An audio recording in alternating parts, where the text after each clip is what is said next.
Today and tomorrow we'll be having these demo sessions.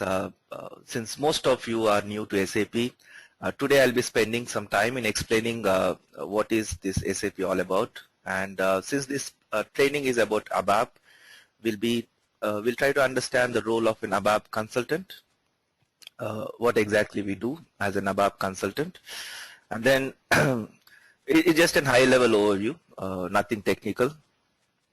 In tomorrow's session, we'll talk about more technical stuff. We'll try to understand the architecture of an SAP system. We'll try to understand how the SAP system is set up and stuff like that. So that should be a more technical overview on the SAP system. I wouldn't be teaching you ABAP programming in these demo sessions because it doesn't make sense jumping into ABAP directly. There are a few other things you need to know before I even talk about ABAP programming.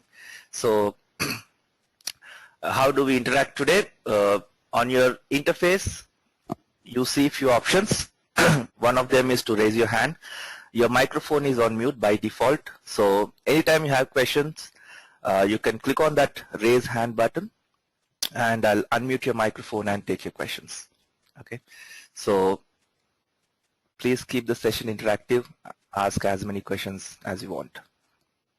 So as I said, a few of you are typing that you're not able to hear my voice. That's because of your internet bandwidth. Try closing any of the open applications. So before we get started, let me quickly see how many of you are new to SAP. You can raise your hand if you're new to SAP.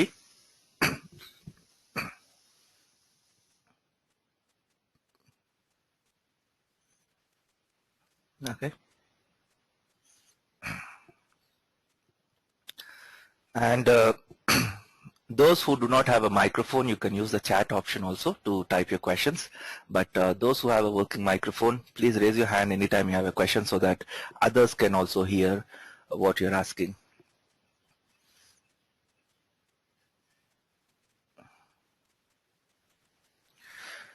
And what all you'll be getting as part of this training, I'll be conducting these live sessions where you can attend every day.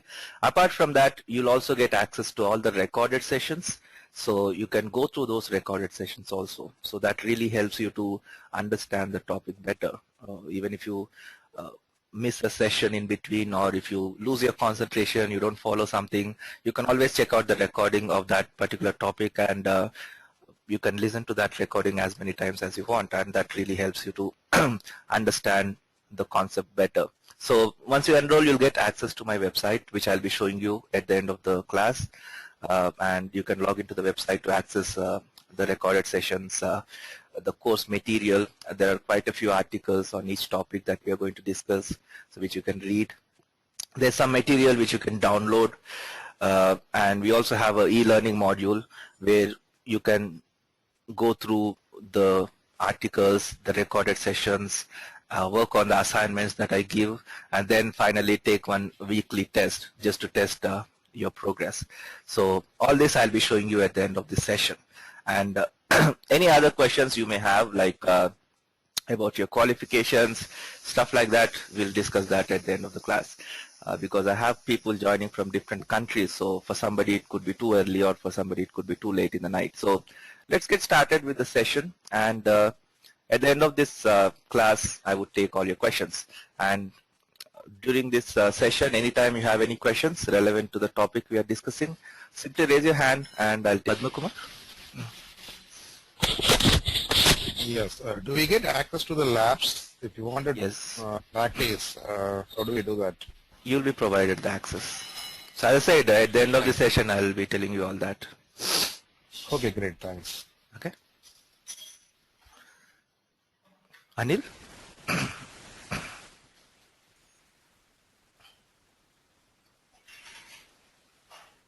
Sunny? Yeah, hi Bandari. Yeah. Go ahead, please. You have a question? Yeah, I mean, so you said that questions will be dealt at the end of the session, right? Then I will ask. Okay, no problem. You can lower your hand. Any question you have related to the topic we are discussing, just interrupt me by raising your hand and I'll take your question. Any other questions, I'll answer at the end of the session.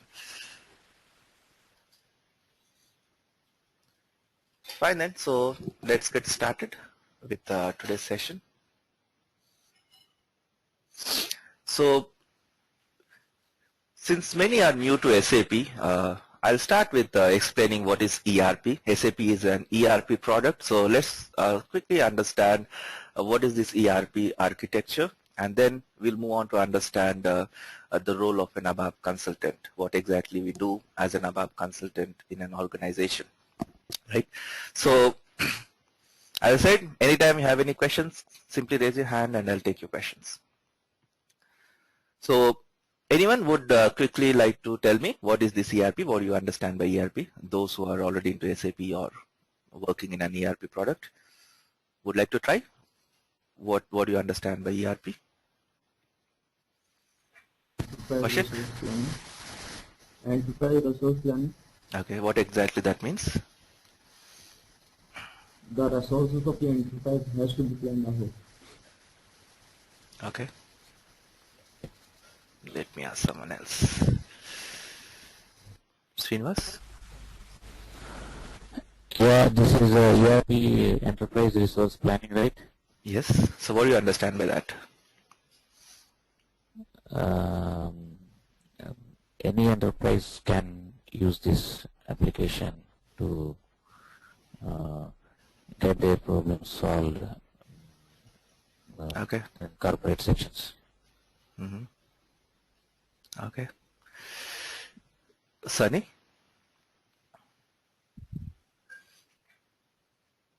Sunny, would you like to answer? Okay, anyways, so let me explain. ERP, as most of you know, it's enterprise resource planning, but what exactly that means? Before we understand ERP, let's try to understand what is a non-ERP architecture. How does a non-ERP system works basically?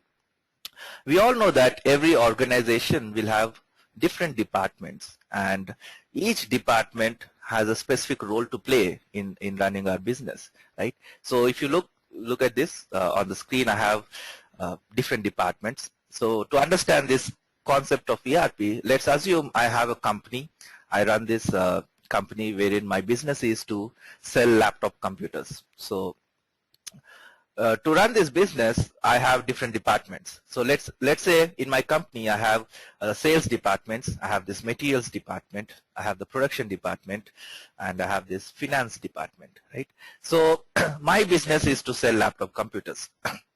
So my business process is very simple. I take orders from my customers, and based on the orders, my sales team will take care of that, getting the orders. Then my materials department will take care of getting all the raw material that is required to build these laptop computers, like the motherboards, hard disks, RAM, all this stuff. And my production department will take care of producing or building the laptop. And all the accounting stuff is handled by my finance department. So this is a very simple business I run. Now, different companies follow different manufacturing process. Let's say in my company, I follow BTO process, that is build to order. If I'm selling a very expensive laptop, which I don't expect to sell too many of them, I get very few orders for those laptops. Those products I can keep under BTO process, build to order, wherein I'll be building the laptop only after I receive the order. So I don't spend money in buying all the raw material and keep the laptop ready even before my customer wants to buy it. What I would do is once my customer places an order for a laptop, then I'll start procuring the required raw material, and then I'll build the laptop and then ship it to my customer. So that's a BTO process. For few laptops which are fast moving, very normal configuration which is required by everyone, those laptops I can keep it under a CTO process, configure to order, wherein I already have all the required raw material for the laptop, and then all I have to do is the moment I receive an order, I have to simply configure the laptop based on my customer's requirements and then ship it to my customer. Just to understand this process, just to relate what I'm going to explain, I've just pulled out this Dell website. If you see in this Dell website, there are different models of laptops. For few, they're saying estimated ship date is 18 Jan, and for few, they have an estimated ship date of less than 5 days, right? If I open any other model, so here if you see, for this model they are saying estimated ship date is around 22nd Jan. For this it is 17th Jan, right? So few they are shipping within 5 days, few this one is shipping within a day, because for this they are following the CTO process where they have all the raw material available. They have to simply configure it as per my requirement and ship it. So they just need 1 day for that. Whereas for other laptops, if you see, this laptop has an estimated ship date of 30th January. That means they need at least 20 days before they can ship this laptop, because it's a new model. So maybe they are following a BTO process for this model, right? I don't work for Dell, so I'm not too sure what process they follow. But for our example, let's assume that for this model XPS 12, I'm following a BTO process, whereas for this model Inspiron 15Z, I'm following a CTO process. So how does the business transaction work here? First, my sales team will get the orders. They'll visit the customers. They'll take the requirements. A few customers may want i5 processor with a 500 GB hard disk. Few customers may want an i7 processor with 1 TB hard disk. So my sales team will get me all that information. Once the sales team gets this information, if you're following a BTO process, then they'll pass on this information to my materials department. Then my materials department will get me the required raw material to build this laptop. Once the material team procures the raw material, then the production team will build the laptop. And let's say we also have this logistics department which will take care of shipping the product to our customer. And then whatever amount the customer pays, that would be handled by the finance department. So that's how it works.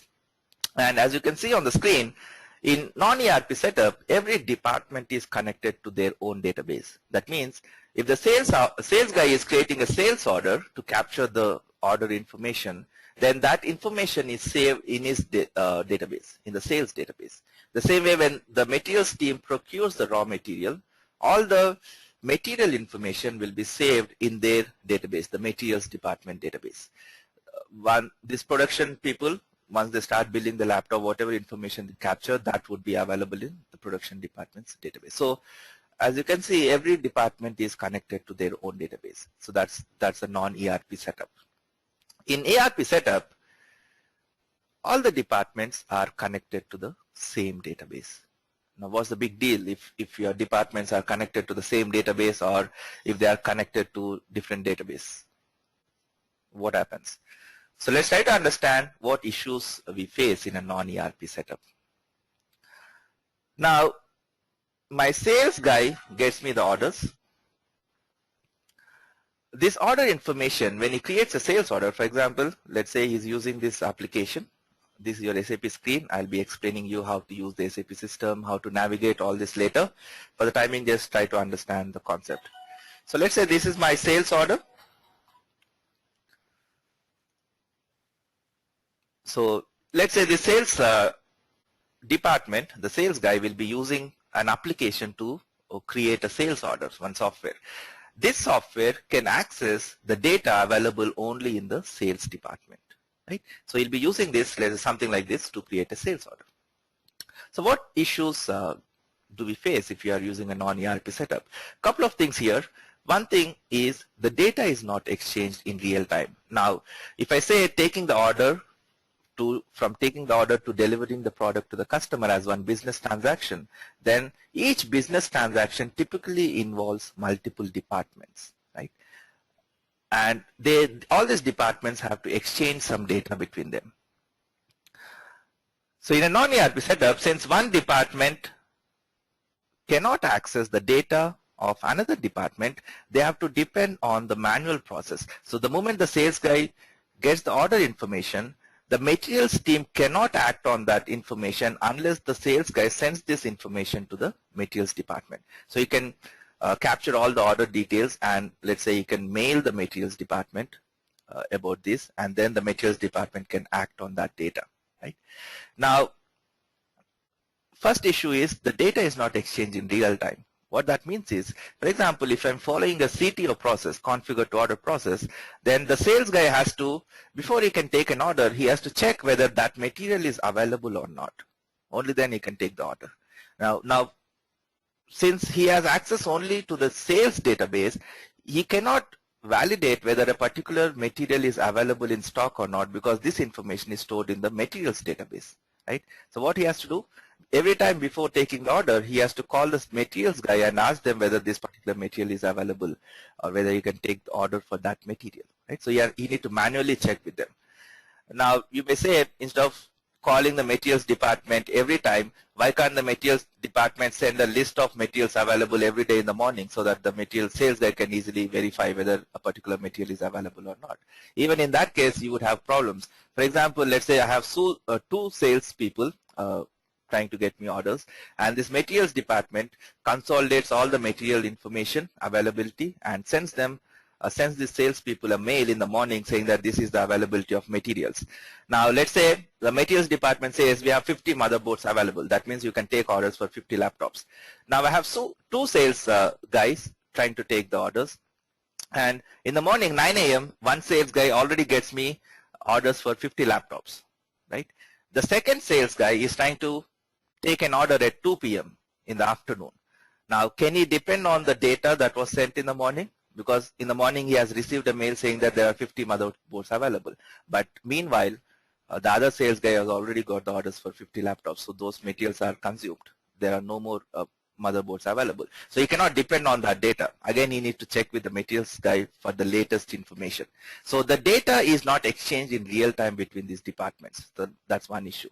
The other issue is you cannot develop software applications to automate your process. Here, the sales guy is depending on the manual process of verifying with the materials team every time before he takes the order, right?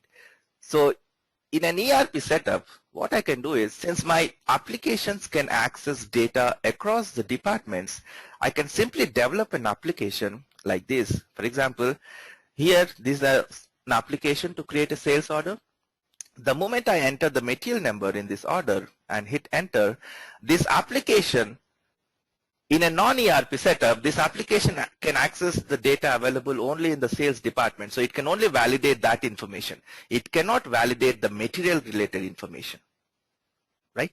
But whereas in an ERP setup, since all the departments are connected to the same database, all the data about your organization is available in a single database, this application can automatically connect to the materials information, access the material related information that was updated by the materials team, and validate whether this material is available in stock or not, right? So the sales guy need not worry about anything. The moment the material team updates in their system saying that this material is out of stock, and the sales guy, if he tries to enter that material in the order, this application can itself validate and throw an error saying that this material is no more available.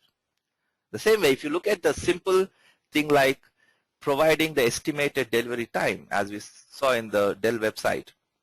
Now, there could be so many things that could influence this date, right? The materials team can take, let's say, a couple of days to procure the raw material. The production team can take, again, a couple of days to build the laptop, and the logistics team can take, again, a couple of days to ship the product. So total, we have 6 days. Right from taking the order to delivering the product, we have around 6 days if everything goes fine. Now, there could be so many things that can go wrong. Now, the materials team tries to procure 50 motherboards from Intel, and Intel says they're out of stock, and they need 1 week to give them those motherboards. In that case, the materials team cannot procure the required raw material within the two-day window, so that will be delayed. Now, the sales guy should have this information, this up-to-date information, before he can give an estimate to his customer as to when he can expect the delivery of the product, right? So in a non-ERP setup, again, just to understand whether the material is available, or if the production is having any issues, if there are any backlogs. The sales guy has to manually check every time with other departments in a non-ERP setup, because neither he nor his software application can access data about other departments. And we avoid all such problems with an ERP setup, wherein all the data is available at one place, right? So in an ERP setup, you have one database, and in the same database, we have different database tables in which you store different data, right? So here, if you see the sales data, let's assume the sales data is saved in table 1, the materials data is saved in table 2, production data goes to table 3, and finance data goes to table 4. Now I can develop applications which can access all the data from different tables and process that data, right? Now as a business owner, for example, I want to run a report which gives me a complete picture of my business transaction, from how many orders I received this month to how many we could ship, how much money I made. So if I run this report in a non-ERP setup, if I run this report in a sales department, it can only give me, this report can only give me information about the orders we received. Now if I run this report in the materials department, it can only give me information about the materials we procured, right? The same way if I run the report in production department, it can only tell me how many laptops we built this month, right? This report in itself cannot give me the complete business, complete picture on the business transaction, because this report does not have access to all the data, right? Whereas the same report, if I run in an ERP setup, since it can access data from across departments, it can give me a complete picture of my business transaction. It can, the report, if I run this report in the system, it can process the data from these different tables and tell me that we have received this many orders, this many materials we procured. Let's say we received 30 orders this month. We could procure raw material for 20 laptops. Then the production department could build those 20 laptops and they were shipped to our customer. Now with that, I can identify that, okay, we are getting enough orders every month, but we are not making enough money just because my materials team is not able to procure the required raw material on time. So that's because the vendor is not able to supply the required raw material. So let me change the vendor so I can take better business decisions, right? So you can have applications developed which automate a lot of things for you. So in simple terms, non-ERP setup, every department is connected to their own database. So every department will use their own standalone software applications. If you have heard about this Tally software, which is used by the accounts department, the same way the sales team will use their own software to take orders and stuff like that. Whereas in ERP setup, it's just one unified system, and within this one software, you have hundreds of applications which can access, again, all applications can access all the data. So you have one software and you have hundreds of applications, and based on your role in the company, you'll be using your set of applications. For example, I've logged into this SAP system. This is the SAP screen. So this application, the sales team can use to create orders. Now, if you are a materials guy and you want to create a material, then you can, in the same system, you can open a different application which will let you create a material. So this application I can use to create a material. Now, if you are an accounting guy and you want to create an accounting document, I can open another application which will let me create an accounting document. Okay, so we have one software, and in that we have hundreds of applications. Based on your role in the company, you can use your set of applications. Right? So any questions so far?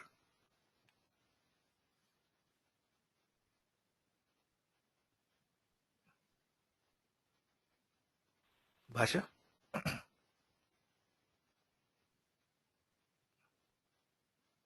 Bhasha, do you have a question?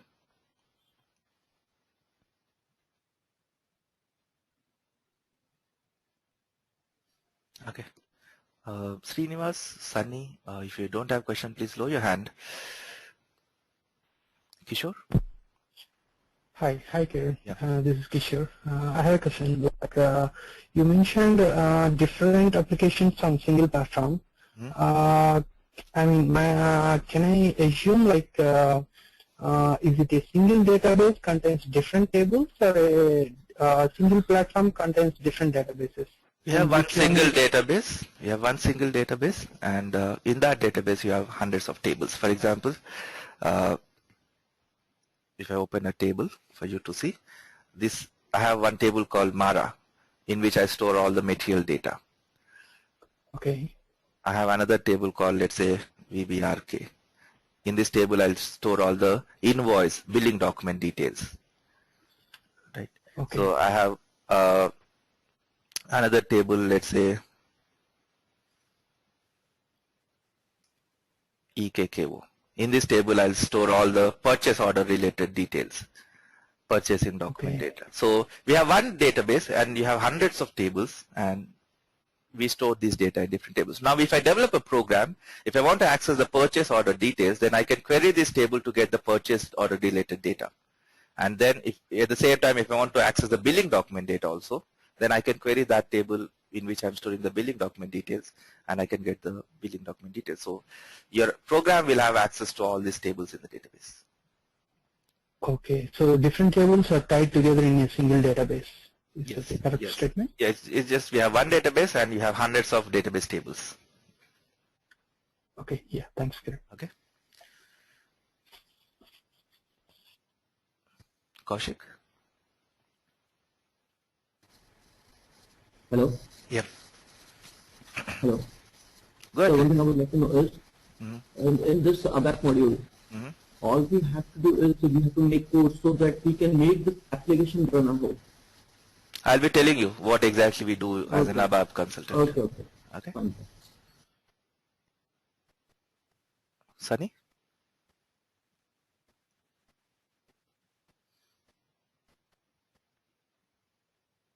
Ramesh?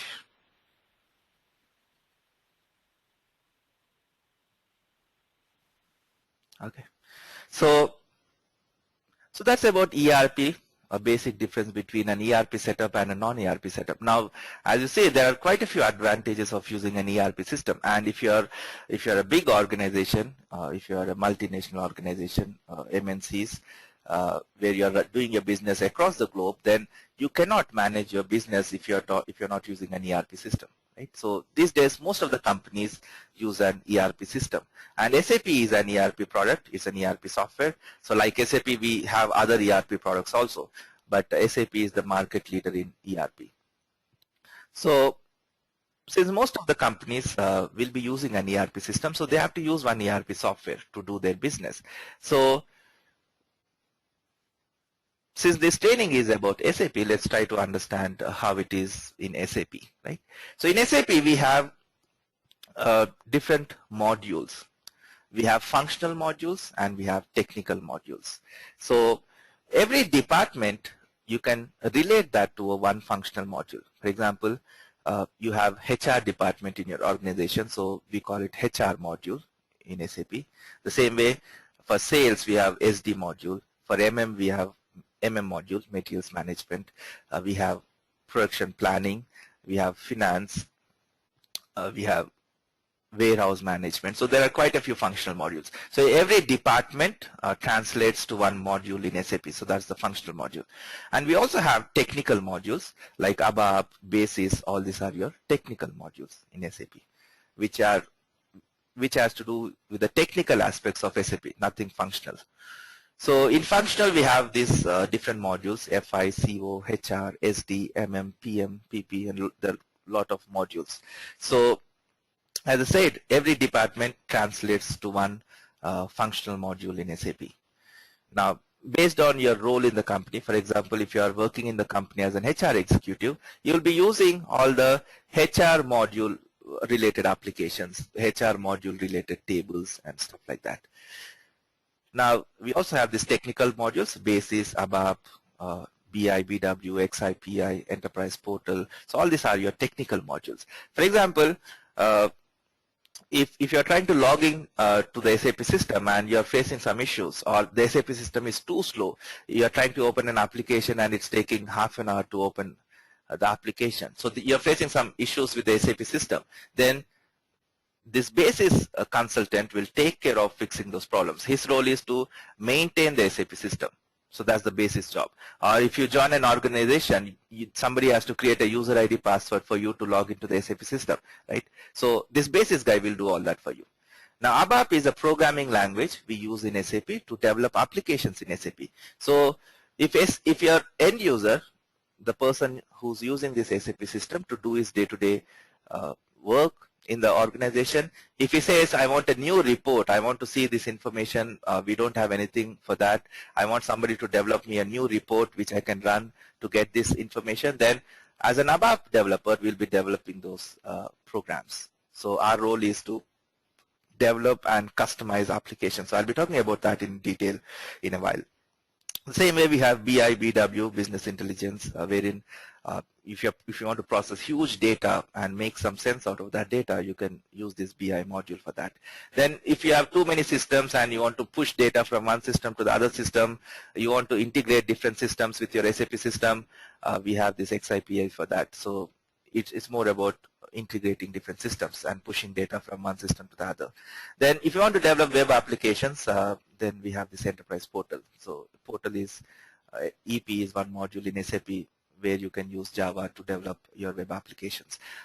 Since 6.0 SAP has supported this WebDyn Pro ABAP, so you can develop web applications even using ABAP now.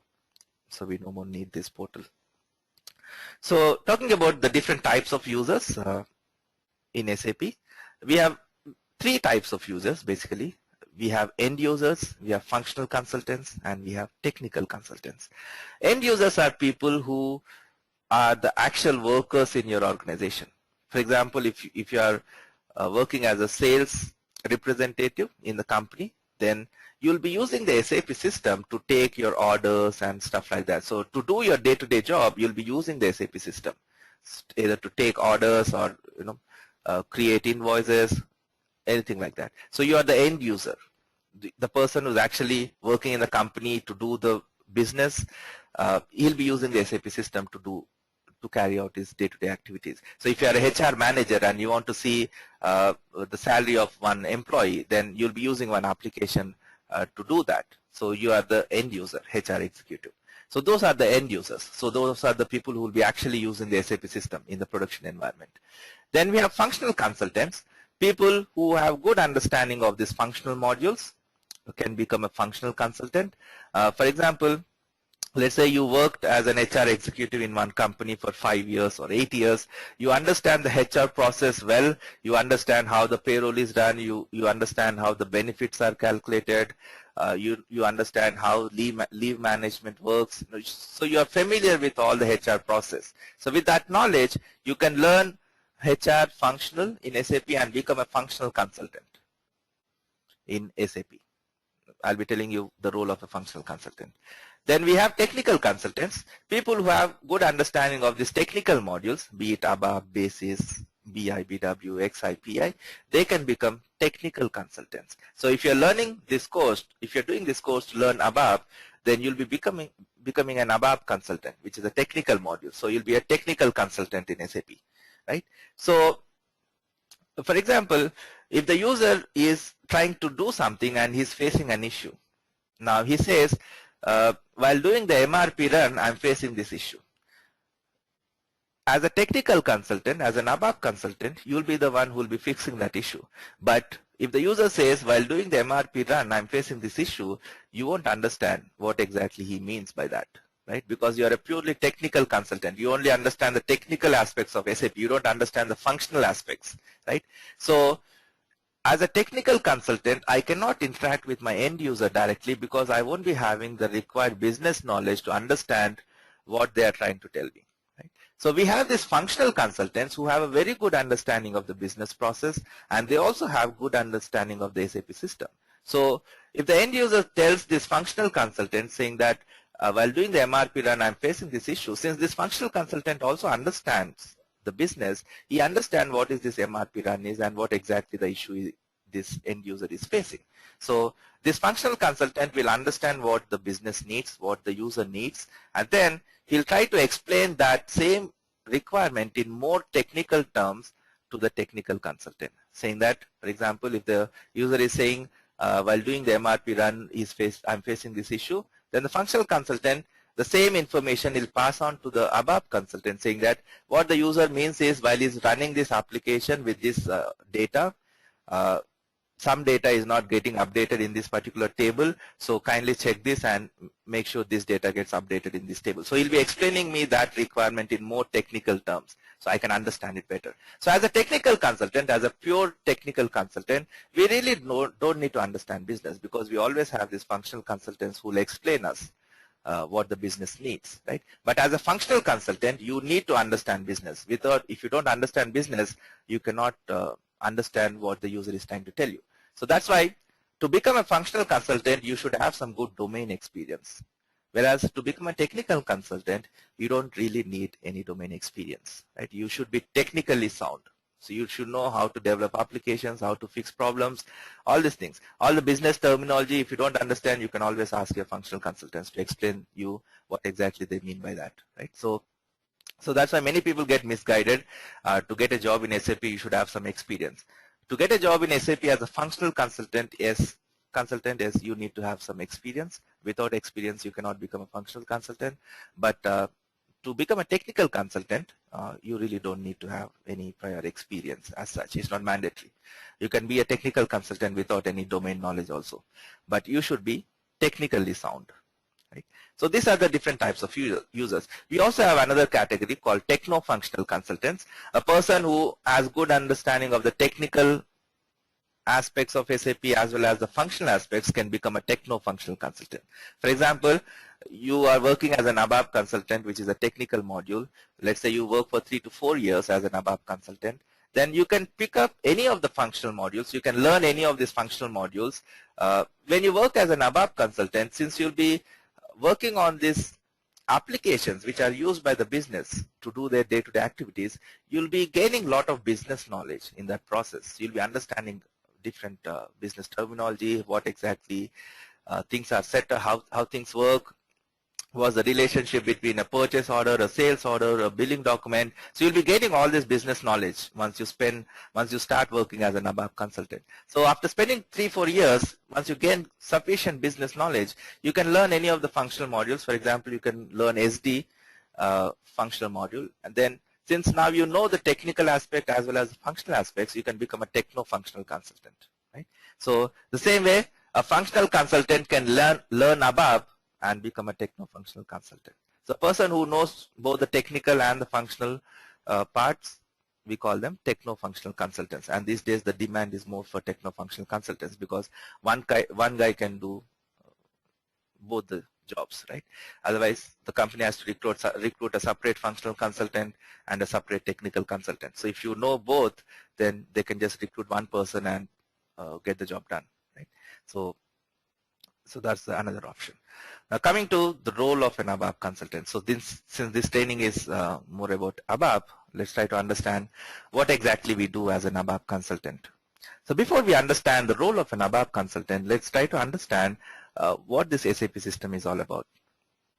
When you implement the SAP system in your company, SAP has already developed all the required applications for you to do your day-to-day activities. So SAP has already taken care of developing different applications. For example, all the applications that I'm opening now are standard SAP applications. These applications come with the SAP system. So when you implement SAP, by default, you'll have all these applications ready. So if you implement SAP in your company and you want to create materials in your company, you don't need to do any new developments. You can simply open this application provided by SAP to create a material and you're good to go, right? So SAP has already developed all the required applications for you to do your day-to-day activities. So we have applications for every department, every module.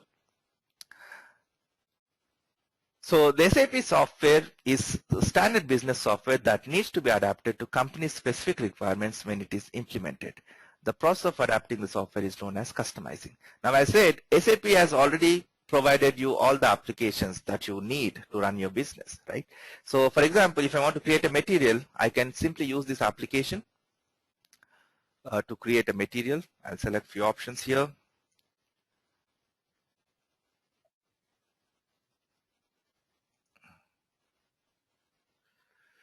let's say I'll input the description for this material, I'll maintain the base unit of measure. So if this application is letting me capture all the information I need to create a material, I can simply use this application. I don't need to make any more changes. But let's say I'm into designing. So for every material I create, I need to associate one art number, a design number for that material, right? So I'm trying to use this standard SAP application provided by SAP to create a material, and I don't see anywhere to input this design number. It doesn't give me an option to input a design number anywhere, right? It's asking me to enter the material group, all the other information, but I don't see anywhere it's giving me an option where I can capture this design number. That means the standard SAP application does not meet my company's specific requirements, right? So I cannot use this standard SAP application, right? But in another company, if you don't have to capture this extra information, if you capture the standard information about the material, then you can simply use this application. You don't need to make any changes to this application, right? So changes to repository objects. Repository object means all the programs, tables, all these things are not absolutely necessary for the use of an SAP system. As I said, it's not mandatory that you should change something before you use these applications. If the application is meeting your requirements, then you can simply use that application. You don't need to make any changes. But if necessary, however, you can change individual objects. As I said, in my company requirement, I need to capture some extra information while creating the material, and the standard SAP application is not providing me an option where I can input these details. So this application does not meet my company specific requirements. Obviously, SAP cannot anticipate all these things and give all the options in the application, right? So it's an industry specific software. So when SAP has developed these applications, they said, okay, in a manufacturing industry, this is the process, the standard process they'll follow. So these are the applications they might need. So every organization will be creating materials, and this is the standard information they'll be capturing while creating the material. So let us give these options, right? But few companies will have very company specific requirements, like my company, wherein I need to capture the design number, right? Which is not provided by which I cannot do by using this standard SAP application. So how do we customize this standard SAP software then, if it is not meeting your company specific requirements? We have three options here.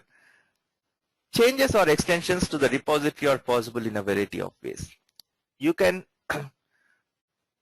develop your own applications, that's customer developments.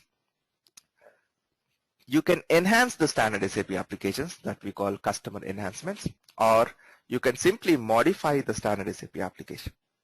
Okay, so either you can modify the program to meet your requirement, wherein you can go to the source code of this program. For example,